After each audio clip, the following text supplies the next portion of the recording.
Thank you for joining us for today's event. Please welcome President and CEO of the Greater Houston Partnership, Bob Harvey. Good afternoon. My name is Bob Harvey, and I'm President and CEO of the Greater Houston Partnership. Welcome to our 2020 Houston Next and ERG Summit. As most of you know, the Greater Houston Partnership is the leading business organization serving the Greater Houston region. Our members are engaged in critical work around issues such as ensuring opportunity for all Houstonians and improving the quality of life in our region, in addition to our economic development work, preparing Houston to compete for companies and talent as a 21st century global city. This is the third year we are hosting this event, which is focused on how Houston businesses can ensure their workforce mirrors the most diverse city in the United States. But national events in the last few months have broadened the conversation beyond diversity and inclusion to racial equity and justice, and the role our companies and the business community play in achieving these goals here in Houston. Following the killing of George Floyd in Minneapolis, the partnership made a public commitment to help lead the way here in Houston in reforming broken systems, building up communities, offering support, and removing barriers. In August, we announced a new initiative called One Houston Together, which is our effort to address racial inequity and injustice in Houston. It involves building a shared understanding of systemic and individual racism, establishing structural changes within our organization to ensure a lens of equity permeates everything we do, and developing programmatic and policy solutions to address issues of racial equity in our city. We're taking a number of steps, including the creation of a racial equity committee of our board. Last month, we hosted a series of webinars around critical issues such as racial inequities in education and healthcare, and we have more planned ahead. Our goal with One Houston Together is simple. We want to deliver substantive, programmatic, and policy outcomes that will reduce inequities in Houston. The important conversations we will engage in through this event is an important milestone in that effort. Today, we will hear from Matt Mullenweg, founder and CEO of Automattic and co-founder of WordPress. Matt will engage in a conversation with former partnership chair Scott McClelland, providing insight on the distributed workforce model Matt's company has adopted and why it works, as well as efforts around diversity and inclusivity. In part two of this event tomorrow, we will hear from a panel of D&I and talent attraction professionals on how Houston can take a leadership role in addressing diversity, equity, inclusion, and justice in our workplaces and in our community as a whole. Now it's my pleasure to introduce Scott McClelland, who will introduce our speaker and lead today's discussion. Scott is the president of H-E-B Food and Drug Stores, which operates 390 stores in Texas and Mexico. In his capacity, Scott oversees the operations of all H-E-B banners in Texas. Previously, he served as president of H-E-B's Houston operation. Under Scott's leadership, H-E-B has grown from an 11% market share to a market-leading 27% share. Known as the H-E-B guy, Scott is the local face for H-E-B, starring in TV commercials along with J.J. Watt, Craig Biggio, and other local notables. H-E-B strives to be a good corporate citizen, and as such, Scott serves on numerous local boards, including his role on the board of the partnership, where he served as chair in 2019. Scott is also the former board chair of the Houston Food Bank and headed their $56 million capital campaign to fund the construction of the largest food bank warehouse in the United States. He also spearheaded the Houston Super Bowl of Caring food drive, which is now the largest in the state and annually collects over 2 million pounds of food for Houston's hungry. In addition, he sits on the boards of Memorial Hermann Hospital and Brighter Bites. In 2017, Scott co-founded an education-based nonprofit called Good Reason Houston, focused on improving education for all students across Harris County from cradle to career by eliminating achievement gaps. Scott earned his bachelor's degree in business administration from the University of Southern California and graduated from Harvard's advanced management program. Scott, I'll turn it over to you. Thank you, Bob, and thanks to everyone for joining us today for this, what I'd say is a really important conversation. Now, as Bob mentioned, how we address the issues of diversity and inclusion in the workplace, and more importantly, racial equity and justice, are going to really determine our success, not just as individual companies, but where Houston lands as a city in the future and where Texas stands as a state. I don't think there's a bigger issue really that we're squaring off with. So now I'd like to introduce our speaker, Matt Mullenweg, as co-founder of the open source publishing platform that's called WordPress, which now powers, get this, over 1/3 of all sites on the web. He's the founder and CEO of Automattic, the company behind WordPress.com, WooCommerce, Tumblr, WordPress VIP, and Jetpack. Suffice it to say, he's got a full-time job. Additionally, Matt runs Audrey Capital, which is an investment and research company. Now, Matt's originally from Houston, and he attended the High School for the Performing Arts, where he studied jazz saxophone in his spare time. He's also an avid photographer. And Matt splits his time between Houston and New York and San Francisco. And as we got started, he said while he's in San Francisco today, there's nothing like a little barbecue or Mexican food in Houston to make you feel at home. So Matt, welcome, and so glad to have you with us today. Thank you so much. Well, let's get started. First, let's talk a little bit about what you covered on your recent TED Talk, and that's remote and distributed work. And earlier this summer, the New York Times dubbed you the evangelist of remote work. The New York Times has never dubbed me as anything, so to be dubbed anything in a positive light in the New York Times, that's great news. But could you tell us a little bit about the pathway that led you to become what people call the distributed work guru? I mean, were investors initially turned off because you didn't have an office? Yes, they were, but some smart ones luckily got in. A lot of this for me does go back to Houston. So in Houston, I was connected to the local technology communities, part of some user groups around Linux or Wi-Fi or technologies that were a little nascent at the time. And that was fun. But obviously on the internet, where I knew dozens of people in Houston, there's thousands, millions of folks who are passionate about the same things. So from a young age, I found myself online a lot of the time and making friends online and learning things online and contributing to online communities. So this was a way for me to connect with some of the best engineers in the world, some of the best designers in the world, some of the best developers in the world. And that's how I learned how to eventually create WordPress, was just kind of learning things online. So WordPress started as a volunteer project. What we call WordPress.org is essentially, much like the Wikipedia, a group of volunteers all over the world, many, many thousands, who get together and make the different parts of WordPress. Some people do documentation, some people do customer support, some people build the core software. On any given release, like the most recent release of WordPress, we had 600 developers that contributed to it. Only about 10% of those, 50 or 60, work for my company. Everyone else works for other companies or just volunteers in their spare time. So it's a big community project, something in between like the Wikipedia and like an Amish barn raising. Like everyone comes together and builds this thing. A few years after that, I started Automattic, and I had already been working with people from all over the world. So the first people I hired were the people who I had already been working with because I knew they were really good. So my first colleague was a guy named Donica, who was in Cork, Ireland, which is like the Texas of Ireland.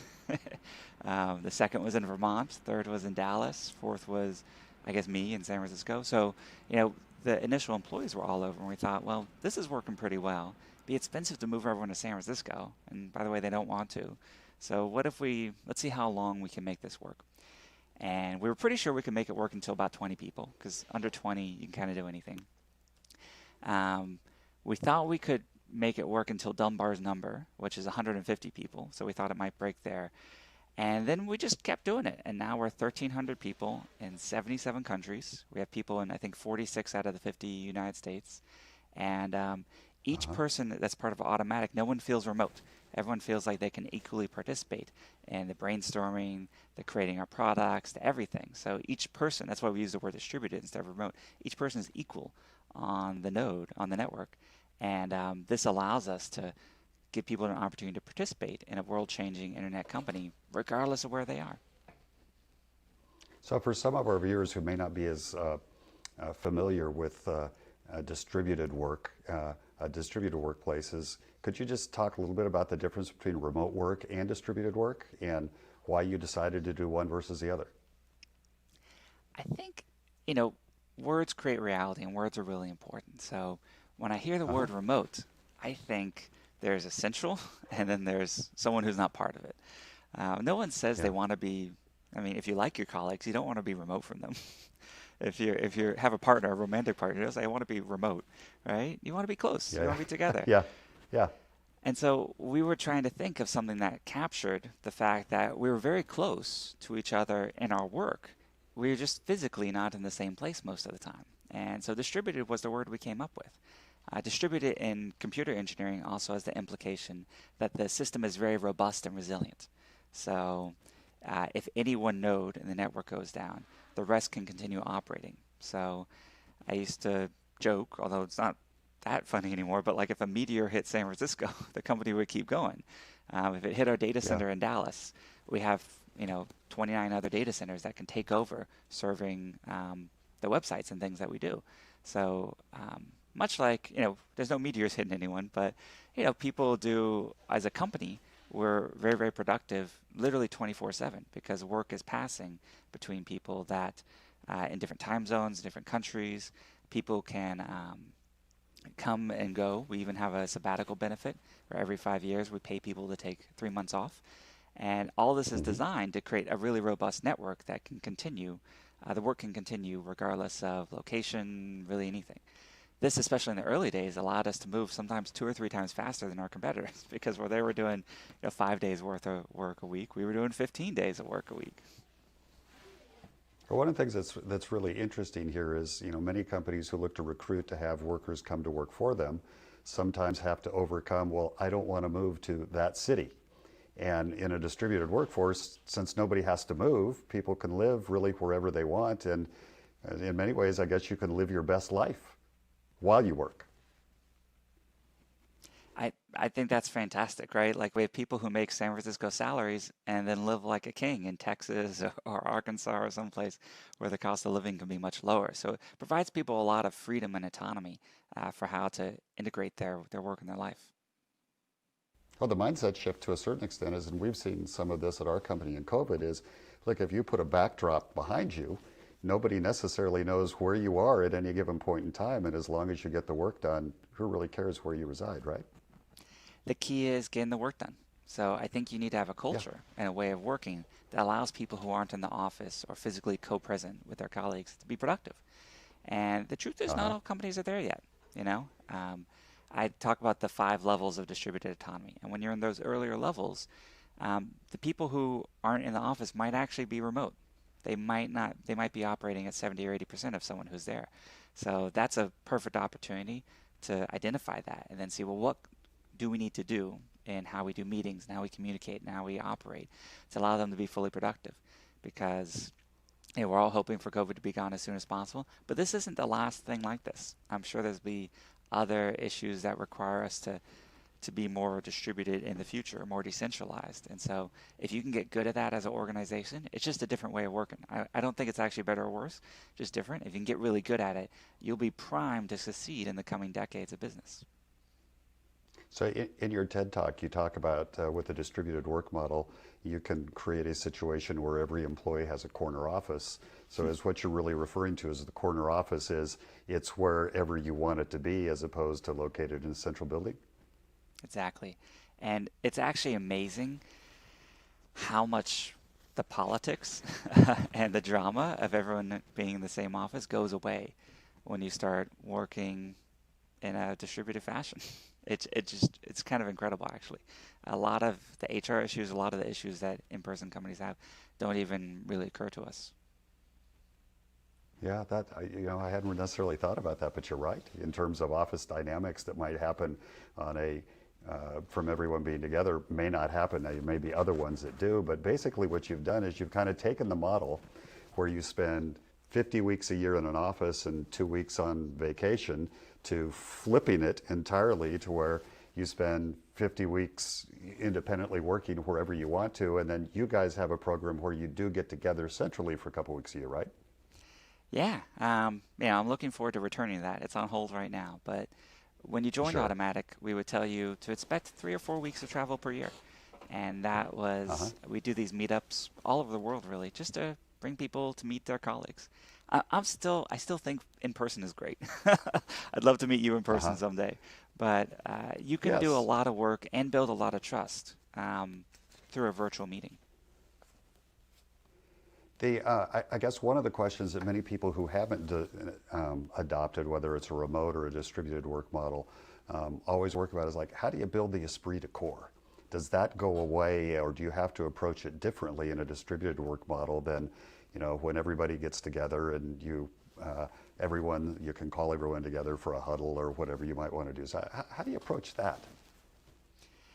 Yeah, even when we would get together, never 100% of the company could make it, right? We typically have like 90 to 95% because people might be on maternity or paternity leave.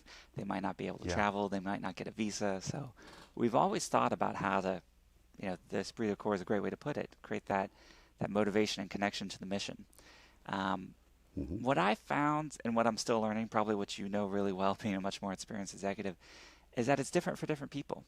So there's a lot of repetition of connecting people to the mission, why we're doing what we're doing, and it's multimodal. So for some people, they'll enjoy it seeing a video of me once a month.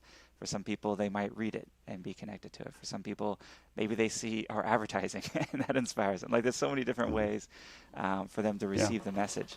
But what I've probably learned the most in the recent years is how important that repetition was. I would think, I don't like to repeat myself, so I'm like, oh, I said that already. And not realizing that since I said that, 100 new people have joined the company, or maybe I could say it in a different way, or the environment's changed, so it just needs to be put in context. So we're constantly doing that and just trying to, the why of why you work is probably the most important thing for motivation and performance. Yeah, I think you're absolutely right. And sometimes the role of a leader is to say the same thing over and over again until eventually people get it. You might come at it from a slightly different angle, but having people understand the why behind the purpose is so critical. And I think you've really touched on something important there. If you don't mind me turning this around a little bit, I'm sure it's been a long time since you've been able to get everyone at HEB in the same room. So how do you connect, from the top executives to the person, checking people out to the why of what you do? Yeah, so I think one of the things that's been super interesting, of course, we have brick and mortar space, so I spend about half my week in stores visiting with frontline.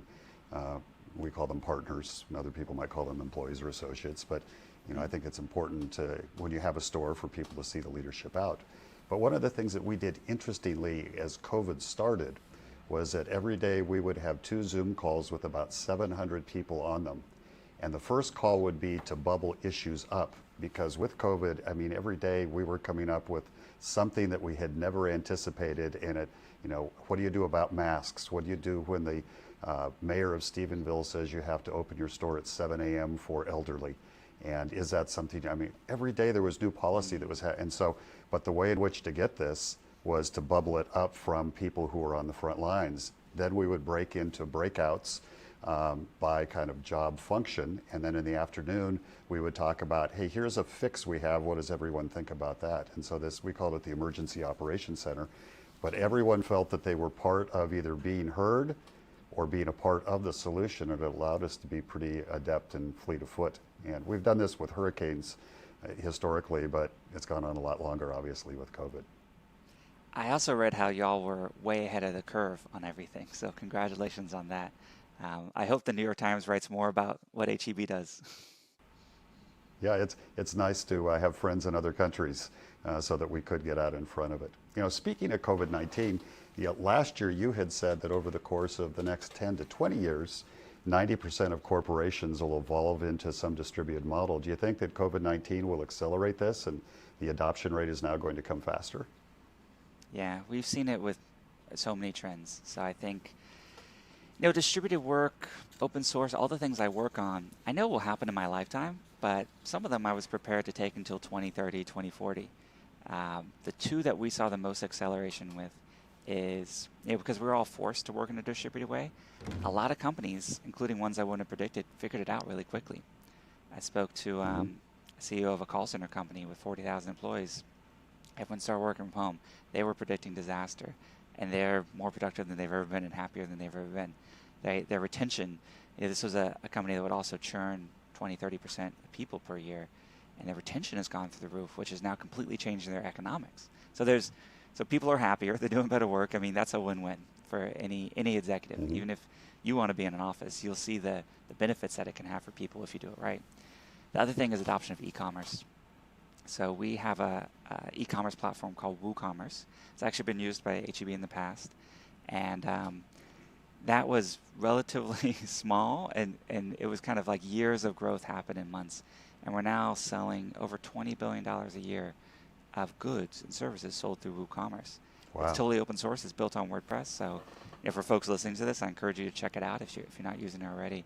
It's a really powerful alternative to the proprietary solutions like from Oracle or Shopify out there. What we try to do is, to talk about our mission a little bit, we want to democratize publishing and commerce. So with WordPress, we have this completely open source operating system for publishing anything on the web. And that's why it powers over a third of all the websites now. We're trying to do the same for e-commerce. So create this open source e-commerce operating system that you could build lots of different things on. So like a recent example is Tonal, which is like this new company that makes a mirror that you work out in front of. It's got like some weights and stuff built in, and then the screen's built into the mirror. I can't share the data, but think of a company that's gotten to 9 figures of revenue very, very, very quickly, all with WooCommerce, and able to like really customize both selling a good and a subscription at the same time in a way that you couldn't on a kind of off-the-shelf system, or couldn't do it as fast as they did. Hey, let's switch gears and talk a little bit about social injustice and racial bias, because I know you've got opinions on this and thoughts. And I think one of the things that you've said that I found really interesting is that talent and intelligence are equally distributed throughout the world, but opportunity isn't. And that really got me to thinking, but could you explain a little bit more about that? I mean, you just said it. Like, I fundamentally believe that humans are imbued, all over the world with this talent and intelligence. But we can definitely see opportunities not, even in the United States, even in Texas, even in Houston, you can see the opportunity is not equally distributed. And so at any sort of microcosm of the entire world, you can see this. If we're able to provide the opportunity, particularly for us, this operates globally, the folks who are just as smart, but maybe didn't go to that college, didn't go to MIT, didn't go to anything, but they're just as good at computer science as the next person. Automattic in particular, I think, has benefited from opening itself up to that worldwide talent pool. The other thing that we did to really benefit from that, though, was change our hiring process. So we don't look at where you went to school. We don't even really look at your previous work experience because, again, I don't know what the best school in Croatia is. So like, why does it matter, right? Like, that's just a form of credentialing. These weren't the actual thing we were looking for. They were just proxies for the thing we were looking for. So what we've done is we've changed our hiring process completely to be both completely open to everyone and as close to the actual work as possible. So what we do with everyone who gets hired is we actually do a little project with them that will pay them a standard rate, $25 an hour for. And if they're customer service, they talk to customers and answer real customer questions. If they're a developer, they develop something. If they're a designer, they design something. If they're a CFO, it's a little trickier, but we try to replicate something. Maybe they do a mock meeting with an investor. We try to replicate something that's like the real work. And that is the primary driver of our hiring. The other thing that's interesting is because we're distributed, we ended up, this wasn't even on purpose, we just ended up doing a lot of the hiring process on chat. So we can interview, hire, and someone can start without ever having an audio or video call with another person, much less seeing them in person. That really eliminates visual bias, huh? And we didn't realize that till later. And we had colleagues who shared, like, not even just like biases, subconscious or conscious, that might be there, but guess what? Interviewing is really hard. It's incredibly nerve-wracking, right? And so there's some extremely talented people who just don't do well in the sort of high-pressure situation of an interview that, by the way, will be fantastic at the job. Just the interview process was filtering them out. So they would share, like, they would go into someplace else like a Google, and just their high-pressure boiler room of interviewing techniques would just overwhelm them. But with Automattic, because things could be asynchronous, even the questions, if we send you a question and you want to take 10 minutes to answer it, that's fine. Like, that's how work works too, right? I'm not like putting you in front of a whiteboard and saying to write code. You can Google things, you can ask friends, you can do whatever you like to get the answer. What matters to me is the quality of your answer. And so that's been really great for what I hope is creating a more equal playing field for all sorts of people who might want to join or be interested in our mission.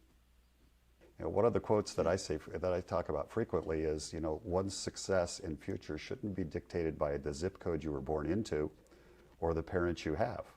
And the fact of the matter is that there are talents all over our country. Some of it just has to be developed, and there's certainly talent all over the world that sometimes hasn't been discovered because we have these walls that are called borders that you don't necessarily go over. And it sounds like you found a way to get beyond that. I think a lot about Charlie Munger. He has this saying, the map is not the territory. And so internally, I say that a lot, and also to beware of false proxies, right? These things that seem like the work or seem like what we're optimizing for, but aren't actually the thing. LSAT's an amazing example of that. I'll have to listen to that episode because that sounds like a really good one. It's worthwhile listening to. It's really fascinating. And he talks about, someone asked Scalia, who's the best lawyer or best clerk that ever worked for him? And the clerk went to Ohio State, which is not one of the top 10 law schools in the United States. And it's really, really good. Hey, Elon Musk has created this Starlink through his SpaceX efforts to look to provide high-speed broadband internet to the entire world population by 2021. So how do you think that this will change the game for hiring top global talent? I think it'll help even in America. It's surprising the places that can be really nice to live that you can't get good broadband. And I'm really excited about, certainly in the U.S., when you have access to these top jobs that traditionally have only been in bigger cities, Houston, San Francisco, New York, etc. If you can have that salary and that job, but live in, I don't know, Midland or wherever you want to be, Let's not. We don't need to go that far. Well, let's say like you like fly fishing. You could have said Odessa. Yes, now that's a good example to use. You're absolutely right about that. Yes, that's pretty exciting. That's super interesting, right? Because then you're still going to buy your groceries locally. You're still going to support lots of that local economy, and I think that that's going to transform. I think it has the potential to transform the country. It has potential to transform politics as well. When you get folks with these kind of such an interest. Go ahead.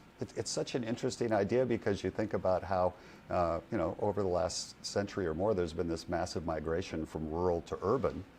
And what you could potentially see is either a slowdown or a reversal of that, where you begin to see people just wanting to live where they might go on vacation, as opposed to where they have to work. I'm excited about that, right? Because one thing we find, this is what we talk about level 4 or 5. So when you reach like the nirvana of distributed organization, when people are really happy and fulfilled in the rest of their life, they bring their best self to work. They're more creative, they have more energy, all these sorts of things. And so allowing them, and it's different, each person is different. Maybe for one of your colleagues, that's fly fishing in the morning or surfing, before they start their workday. For some people, maybe it means living closer to family.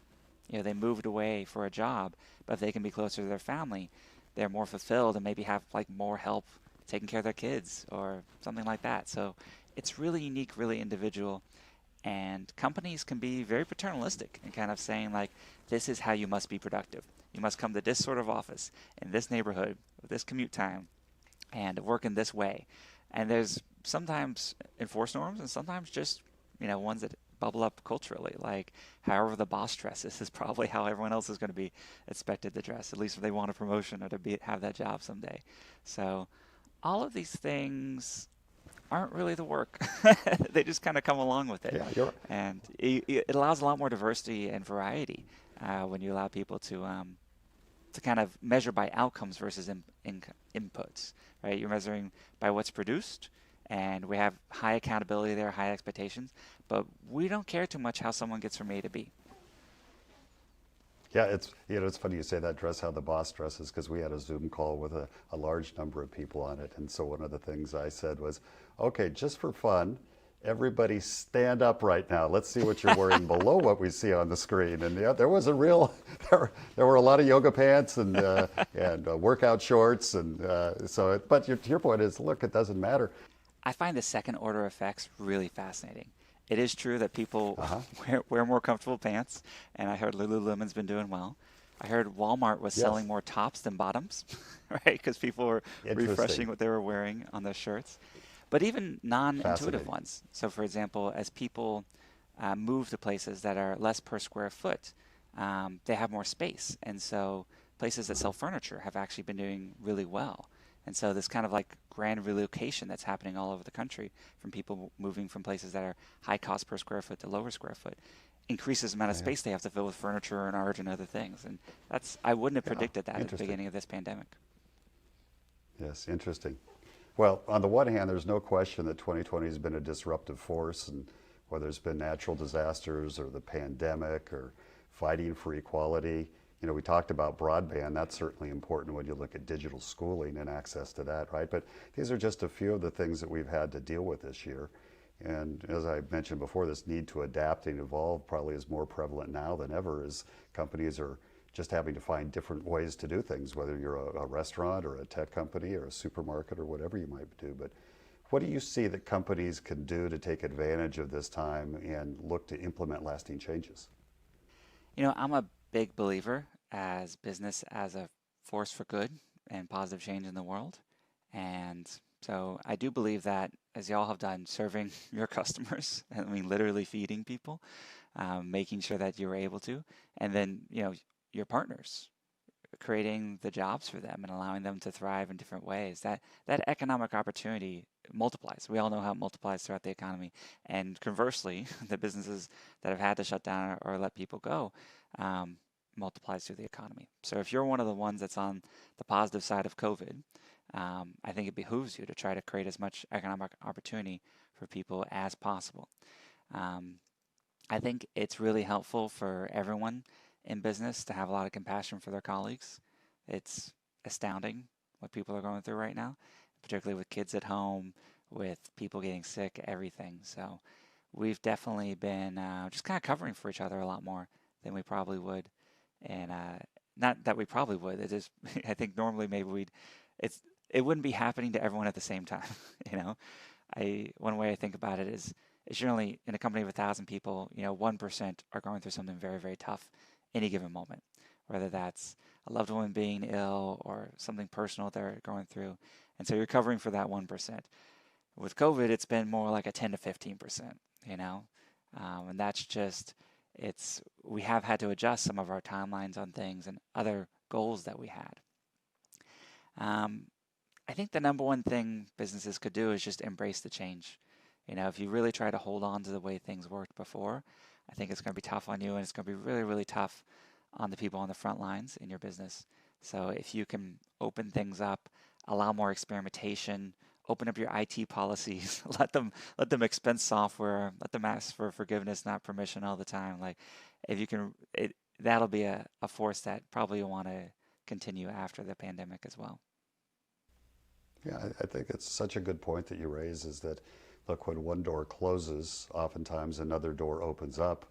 And if you spend a lot of your time looking back at the door that closed, you miss the opportunity that comes if you walk through the door and see what the next level or the next change could be. And certainly, I mean, like, one of the areas I think that's been interesting to watch is if you look at liquor distillers.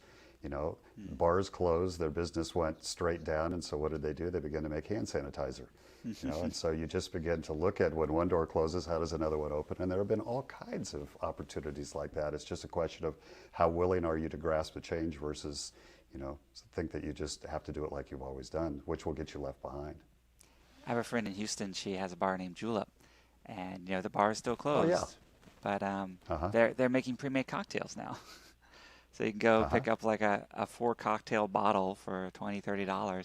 It's actually really powerful. Like, I'm curious to see whether that could actually be a way the business goes in the future. Because as you know, manufacturing pre-made things, a lot more scalable than serving people one at a time in a bar. So well, one of the things we did at HEB from the onset was we went to some of the most popular restaurants in Houston when they had to close and said, look, if you want to make pre-made meals and sell them in our stores, we'll let you do it, and we won't take any profit cut. We'll just help you keep your folks employed. And what's been amazing, for instance, Cultivari, I was talking to the owner of Cultivari 2 days ago, and he said, one, if it hadn't have been for you, we would have gone under. But secondly, what we've been amazed by is how much business we can do in this alternative format that doesn't require people coming into our restaurants. And so what happened was that they've now found an entirely new business, and at some point in time, we'll need to make a little bit of money on it because we aren't a charity. But on the other hand, in the short term, we also knew that it was important for these iconic restaurants to be able to stay open, and it's worked out well for both of us. So that has worked out well. Matt, you mentioned that post-COVID, some employers are trapped in the past and they're going to force their people to go back to their office. But this whole illusion that the office was about work, it may be shattered forever. What do you think? Yeah, the illusion that the office was about work will be forever shattered. That's probably one of the, sometimes I'm a little iconoclastic. There's good offices, but I think a lot of why people wanted people in offices was more about control than it was about serving the customers. And I feel like that's also been the hardest thing to adapt, is people who've been managers one way, maybe their entire career, maybe very successful for decades, are now having to learn a new way to manage, because it is just a different way of working. Just like, playing soccer versus baseball is different, right? There's some things that are common, but it's really a different game. It's not necessarily better or worse. It's just like you need to learn how to play it. That's why I actually started a podcast about this called distributed.blog, or you just search for distributed on Apple or Spotify. And basically what I'm doing is interviewing a lot of managers, a lot of different folks about what the best practices are. And we have some things on that website that might be useful for people listening. Like, I think we have like 130 ways, different things you can try with a team to like socially connect with each other, even though you're not in the same place. So just, brainstorming, showing different ways you can be creative and have some of the best parts of being in person when you can't be. There are people for whom their home work environment is not well set up. And so if you can commit to them that they'll be able to work from home for a long period of time, that could allow them to move or invest in a space which is more set up. Maybe they have their own office with a door, which they can lock and their kids can't get in, or whatever it is that allows them to be productive. I think businesses or the other way around. Yeah. The businesses can give allowances. So we do this work from home allowance that allows people to buy equipment, buy a comfortable chair, buy a good desk. It's a one-time cost. Can be really great. Even things like this little headset I'm using, audio quality is so important. This thing costs $40. It's not expensive, but it makes a huge difference when everyone doesn't have to be muted when they're on the same call. Because when everyone has to be muted, you have to unmute to talk. It kind of makes the conversation very jilted, because this eliminates background noise. There's actually some construction going on here. Hopefully you can't hear it. And that just allows conversations to flow a lot more naturally. So there's little investments you can make in being more productive that I think could make it really great for long term. We also have colleagues in places like New York who want to stay in Manhattan. They live in little shoe boxes with roommates and stuff like that. They are really eager to get back to an office at least 1 or 2 days a week. And actually, even though we've always been distributed, we had a co-working benefit that allowed you to spend up to $250 per person per month on a co-working space. And for some people, that was like a WeWork. In New York, we actually did have an office from our Tumblr acquisition, but also we allowed people to use it to like go to a coffee shop or something like that. If you work from there, they want you to buy something to not get kicked out. So we allowed them to expense that as well as part of that co-working allowance.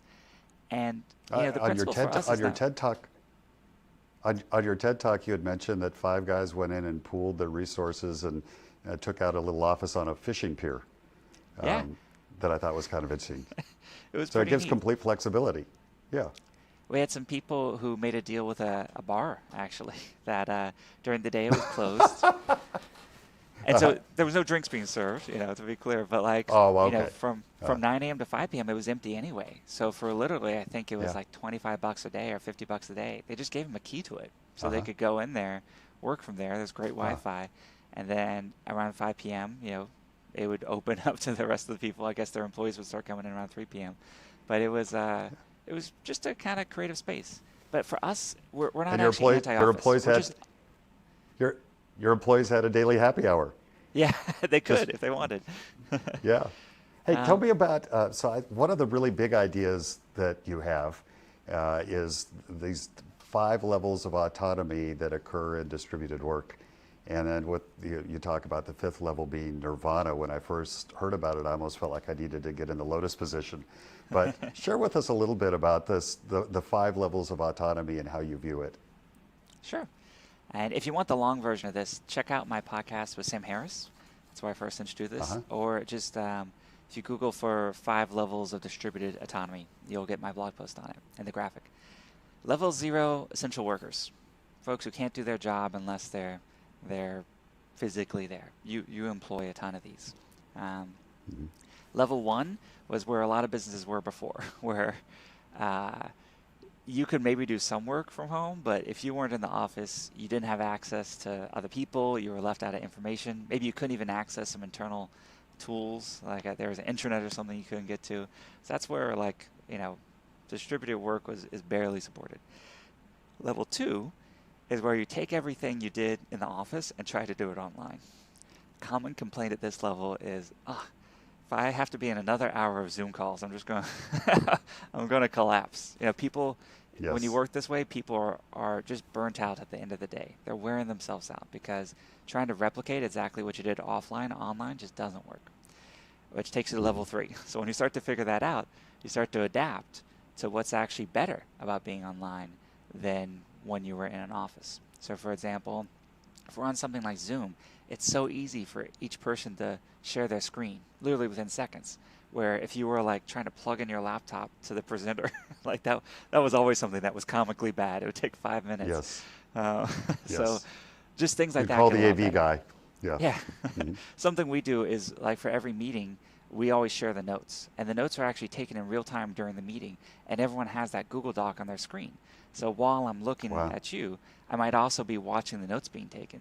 So literally, if someone writes something down that I don't think represents my view or what was said, we can correct that in real time. So we're almost like we're having the meeting, we're deciding things, but we're also co-creating this document that's going to be a resource for everyone who wasn't in the meeting on what we discussed, what we considered, and ultimately what we decided. And that's really, really powerful because it includes, the 99% of your organization that wasn't in that meeting. Level 4 is when you take things that were meetings and then make them asynchronous. So if you can unlock asynchronous work, meaning people can be just as productive working together, more like a baton pass than like everyone having to run the same race at the same time, that allows people an incredible amount of flexibility in how they get from A to B. And this doesn't just mean people all over around the world in different time zones. It also means the parents in your organization who maybe from 8 to 10 want to take their kids to school and make breakfast. Then they pick them up from 2 to 3, and they work some extra hours before or after that. It means your colleagues who are night owls or morning owls. I have a colleague who likes to start their workday at 4:30 a.m. I don't think I would ever ask. I could never ask someone to do that. I don't think I could do it myself. But they get a ton done between like 4:30 and I think 8 or 9 when their family wakes up, and that's really key to how they work. So it just gives people the flexibility to design their day around however they can achieve what you want them to achieve as best they can. And then level 5 is that unattainable nirvana. What I say is level 5 is when the distributed organization is accomplishing their goal better than anyone in any organization in person ever could. So this is when you've tapped into the best talent in the world. They're happy and fulfilled in their life, so they're bringing their best self to work. They're working in a synchronous manner, so they're able to integrate their work and life in the way that works best for them. That just allows you to move faster and do better work than even the best company, even the Apple, that's forcing everyone to come to the same room every day. I think this whole idea, as you think about distributed work, it has the potential to have impact well beyond just the business that you operate in. And so if you think about it as, how could, whether it's experts like you or businesses that look to adopt a distributed work method, influence our education system? That's a tough one. And I will say, from everything I'm seeing, education is one of the areas that hasn't adapted well this year to COVID. All my friends with kids, they're struggling quite a bit to connect. And so, we have to figure out what was it that kids were getting in that classroom that either we need to recreate, maybe with like COVID pods, like safe pods of small kids getting together or something like that, families podding up together, or making better tools. It is true. Like occasionally folks inside the company say, oh, we need to get into ed tech, education technology. And just the incentives are so misaligned. It's probably like healthcare where we don't want to touch it with a 10-foot pole. But someday maybe after we democratize publishing and get 90% of websites on WordPress, we'll try to crack the education market. Yeah, personally, I think there's a big opportunity here within education. Look, I'm a lot older than you. You and I went to school in much the same way. We went to a location, we had teachers, we went to classes, right? Yeah. And one of the things that's interesting, I'll use a McDonald's analogy, is that you may not always get the best hamburger at McDonald's, but you're always going to get a consistent hamburger. And you think about how classes are taught now, there's wide variability in the quality of the teachers on how a subject is taught. And so if you start to think about something like math, could you use something like the Khan Academy, where someone who is an expert at communication and teaching someone a topic, and then you utilize teachers more for small group and one-on-one tutoring as a way to try to accelerate what we're doing and utilize technology in a different way. But if one of the concerns around education today is teacher quality, then why not centralize some of the content communication, and you could use technology for that, and then utilize teachers more for coaching and tutoring and working in smaller groups. So that could be an opportunity, I think, as we see it, but I don't know. We've been thinking about it a ton just for our space, because using WordPress is kind of like driving a car, right? Like once you learn it, it can take you anywhere in the world. But if you just plop down in the driver's seat, no one tells you what to do, how to shift gears, which pedal to push, like you'll be pretty confused. And so education is a huge part of bringing people onto WordPress for us. Before, we used to do these meetups all over the world. We actually had hundreds of them, where they'd be like, sometimes in a city like Houston, there might be 2 or 3 different ones in different parts of town that occurred once a month, and people come and learn things. But that was the local maximum. Maybe if you were lucky, you happened to go to a meetup with a really great instructor. But how do you find the global maximum? Khan Academy is a great example, because this is a global maximum for one of the best teachers on certain subjects in the whole world. So if I'm trying to teach you, WordPress 101, let's not have that be something that different people are doing randomly, 100 times a year. Let's make one version of that, find the best person in the world, and also iterate on it so it's always improving. So we're just showing that same thing over and over. And that's been really powerful. One thing we started doing in COVID was daily webinars. So if you go to WordPress.com, literally every single day, we're running a little class that happens online. And it's the same material every week. It's just repeated. But it's actually been huge. And some of these classes have now gone to thousands of people going to them, because it's kind of a real-time, cool way to learn something and then ask questions, get answers just right there. And I expect that by the end of the year, we'll have, I think we tracked like close to 200,000 people a year going to our in-person stuff before. My goal is to get to 5 to 10 times that attending our virtual events. And then we're also going to start measuring outcomes, like how well do they actually learn the thing, right? Because attendance is a false proxy. Doesn't matter if they get to it, if they didn't actually learn. So how do we measure like that they actually can do the things that they came to learn about? And I'm very excited about that, because it literally 10x's what we thought we could do before. Yeah, super interesting. I touched on this earlier, but let's just come back to it and talk a little bit about culture, work culture in a distributed workplace. And I think for folks who aren't familiar with this, there's so many questions that come to mind, like how do you manage a global workforce that isn't housed in brick and mortar? Or how do you navigate cost of living differences on a pay scale, to looking at time zones of someone you mentioned in Croatia and then you're in San Francisco, like how's that work? And so what are some of the best practices that you found with regard to human resource activities? And I know you shared some of them on you talked about your podcast, your distributed podcast, some of the tips, but could you just share a couple of insights that you have on that? Yeah, I'll say where we've ended up, but also with the caveat that we didn't always operate this way. So, for example, in pay, we used to pay people differently based on the country, just whatever the local norm was. Where we've moved to is same work for same pay, which I think is a principle that anyone who's moral can get behind. Just like you wouldn't pay men or women differently. We started to say, why should we pay you less just because you were born, like as you said, in a different zip code? So what really matters is how much value you're creating for the company. So we now have basically the same salary ranges, whether you're in the U.S. or a different country. And that is great for some people. When they come, there's countries where they come to Automattic and make 12 times what they used to make. but they're my doing the gosh. same work as their colleagues around the world, and they're held Yeah. to the same standards. So it's been really exciting. But it's cool how You really transformational that can democratize be. salary, Exactly. right? You've democratized salary. Yeah. Now, if I Interesting. also empathize with Facebook doing that slowly, I think they're going to end up there, but he's got over 100,000 employees. He can't just turn that switch tomorrow. I imagine it's something that Mark's going to start to incorporate, kind of over the next 3 to 5 years.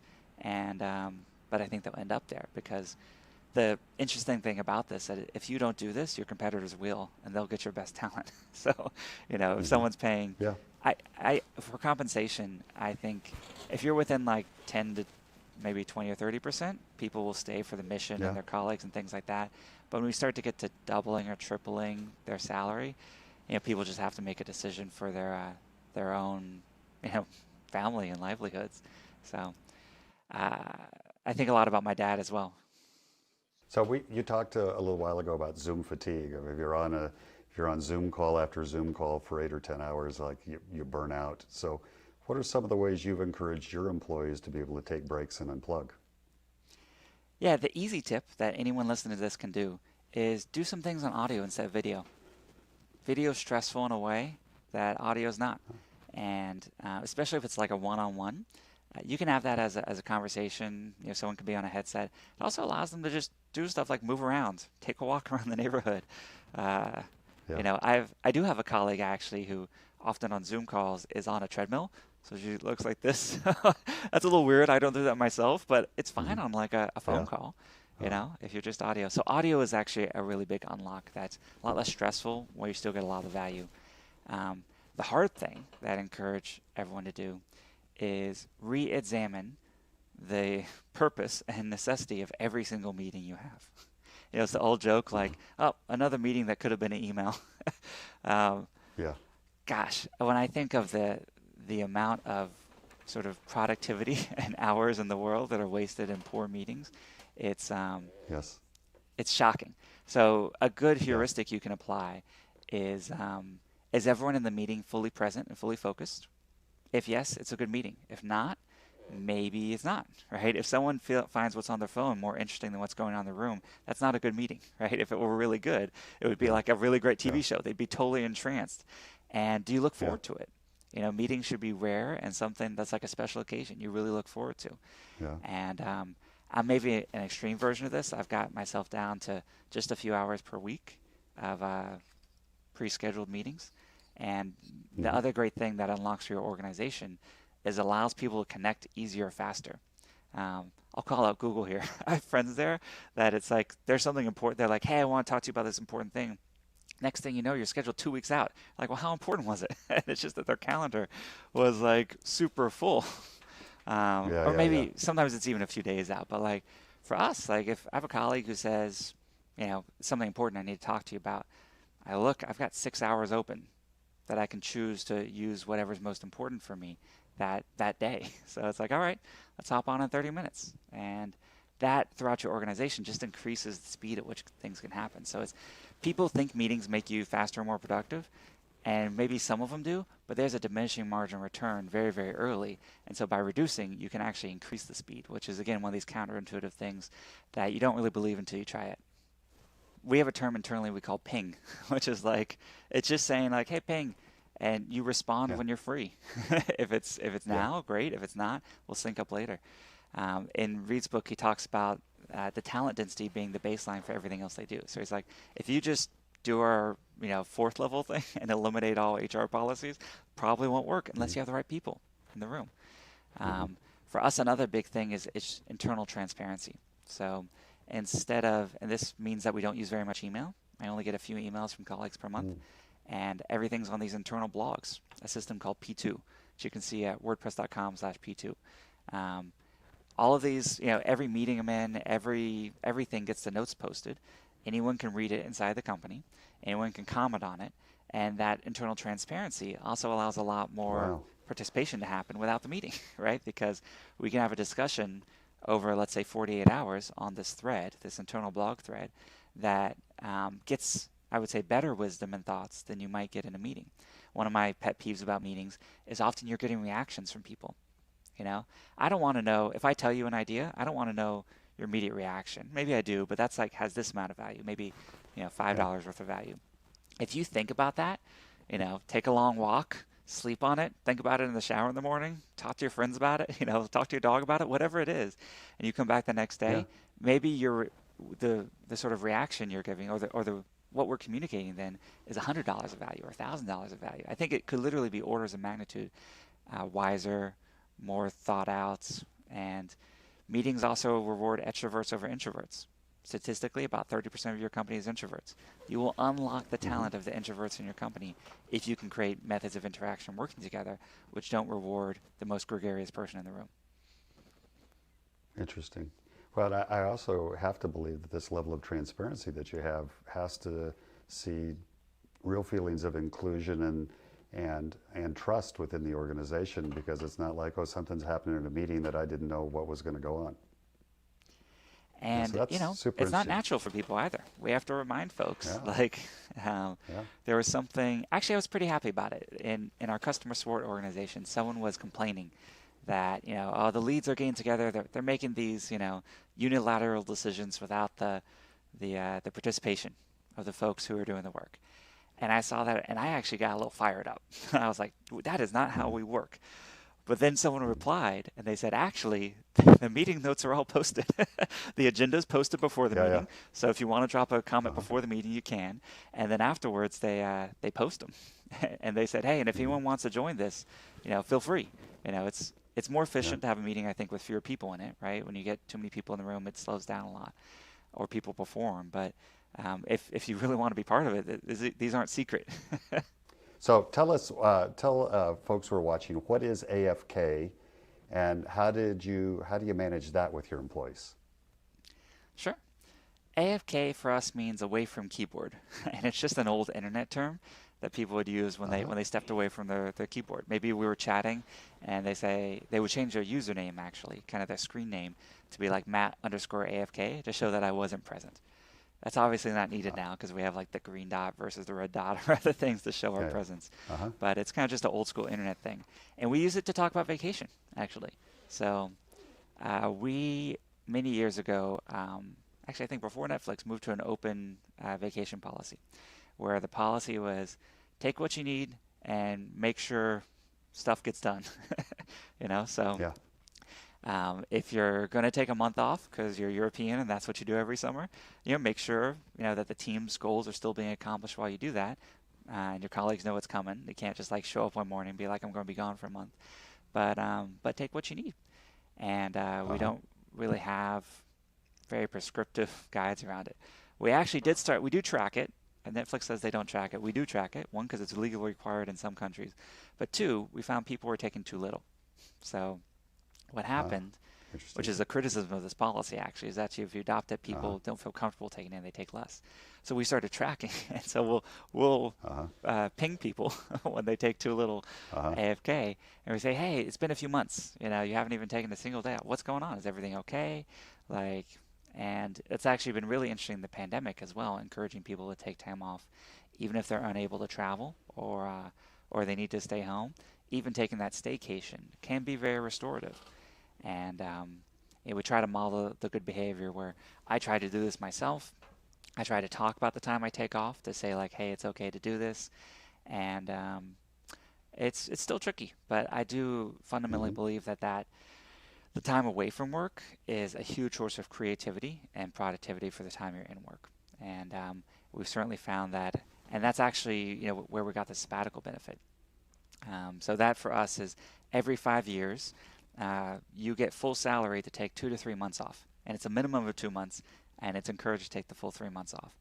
And the clock starts again when you take it. So if you wait till 6 years, you don't get the next one until 11 years. And I actually got this from a white paper I read about for a nonprofit I'm on the board of. They said, one of the biggest issues is people become bottlenecks, sometimes not even intentionally, but they become like a single point of failure for something happening in the organization.